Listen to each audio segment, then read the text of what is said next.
నమస్తే ఫ్రెండ్స్. ఒక మంచి వార్త ఒకటి నరేంద్ర మోడీ పైన వచ్చింది. భారతదేశంలో కాదు ప్రపంచంలోనే ఒక ప్రభుత్వ అధినేతగా అధిక కాలం అంటే కనీసము 8,931 రోజుల పాటు అధికారం పూర్తి చేసుకున్నటువంటి సందర్భం. ప్రపంచంలో ఈ అవకాశం ఎవరికి దక్కలేదు. ఇది ఒక గొప్ప విషయం. దానికి ఏవిఎం ఛానల్ తరఫున మోడీ గారికి ఖచ్చితంగా శుభాభినందనలు, శుభాకాంక్షలు తెలియజేస్తున్నాం. ఎందుకంటే ఎక్కువ కాలం ప్రభుత్వ అధినేతగా ఆయన అధికారంలో ఉన్నాడు.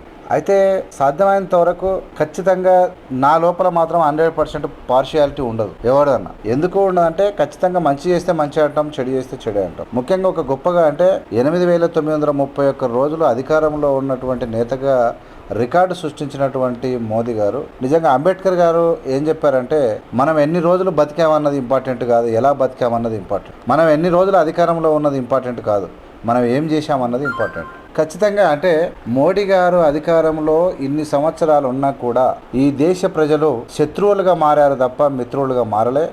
మోడీ గారు ఈ దేశాన్ని ఏకం చేయడం లోపల అట్టర్ ఫ్లాప్.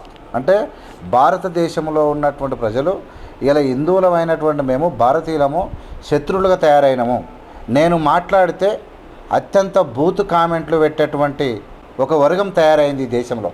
ఎందుకు తయారైందంటే, విభజించు పాలించు, తాకట్లు పెడితే 8,000 రోజులే కాదు, ఇక లైఫ్ లాంగ్ కూడా ఉండొచ్చు. అంటే ఇలాంటి పాలసీ కాకుండా మనం ఏం చేశాం, ఎన్ని ఉద్యోగాలు ఇచ్చాం, ఎన్ని ప్రాజెక్టులు కట్టాం, ఎంతమంది పేదల బతుకులు మార్చాం, ఎన్ని యూనివర్సిటీలు తెచ్చాం, ఈ దేశం ప్రపంచ దేశాల ముందు ఈ దేశం గౌరవాన్ని పెంచామా, ఈ దేశం యొక్క జీడిపి పరిస్థితి ఏంది, ఈ దేశంలో నరేంద్ర మోడీ వచ్చినాక 75,000 ఎంఎస్ఎంఈ కంపెనీలు మూతపడ్డాయి. 75,000 కంపెనీలు మూతపడి ఇలా అన్నమో రామచంద్ర అన్నటువంటి పరిస్థితికి రావడానికి కారణం ఎందుకు వచ్చింది?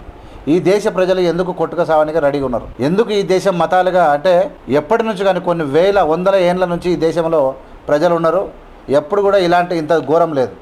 ఇలా ఎందుకు మత శిక్షతో కొట్టుకుపోతూ ఉన్నారు? దీనికి కారణం కనుగొని ఉంటే ఈ దేశ ప్రజలను ఐక్యం చేసి ఉండి, ఈ దేశ ప్రజలు మతాలు ఇంపార్టెంట్ కాదు, కులాలు ఇంపార్టెంట్ కాదు, మన భారతీయత ఇంపార్టెంటు, మన నేషనాలిటీ ఇంపార్టెంటు, మన రాజ్యాంగం ఇంపార్టెంటు, మన ఓటు ఇంపార్టెంటు, మనం నిజాయితీగా బతకడం ఇంపార్టెంటు, మనం అందరం కలిసి ఉండడం ఇంపార్టెంట్ అనే విలువలు నేర్పని మోడీ ఇంకా నువ్వు ఎన్నాళ్ళు ఉన్నా ఈ దేశంలో శత్రుత్వం పెరుగుతుంది తప్ప ఈ దేశంలో ప్రజల మధ్యలో, హిందువుల మధ్య, ముస్లింల మధ్య, క్రైస్తవుల మధ్యలో శత్రుత్వం పెట్టి కొట్టుక సచ్చేది తప్ప నువ్వు ఉన్నంత వరకు ఈ పగలు ప్రతీకారాలు పోతాయని నేను అనుకోవట్లేదు. మీరు అవునంటే అవునని కామెంట్ చేయండి, ఈ షేర్ చేసి ఫార్వర్డ్ చేయండి, కాదంటే కాదని చేయండి, మీరు డిస్లైక్ కొట్టండి. డౌటే లేదు, 100% శత్రుత్వం. నేను మాట్లాడితే ఎంతోమంది శత్రువులు నా కామెంట్లల్లో మామూలు శత్రుత్వం కాదు. ఎందుకు పెరిగింది అట్లా? కారణం ఏంటంటే మతం, కులం. మోడీ ఏం చేస్తున్నది ఇంపార్టెంట్ కాదు, మతం కాబట్టి మనం సపోర్ట్ చేస్తాం. ఇది అత్యంత ప్రమాదకరం.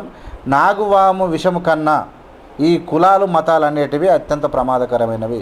ఇవి పోడగొట్టని ఏ నేత ఈ దేశానికి అనవసరమైనటువంటి భారమే తప్ప ఇంకోటి కాదు. నరేంద్ర మోడీ కూడా దానితో సమానమే. కాబట్టి ఖచ్చితంగా నరేంద్ర మోడీ ఈ దేశ ప్రజలకు భారమే తప్ప ఇంకోటి కాదు.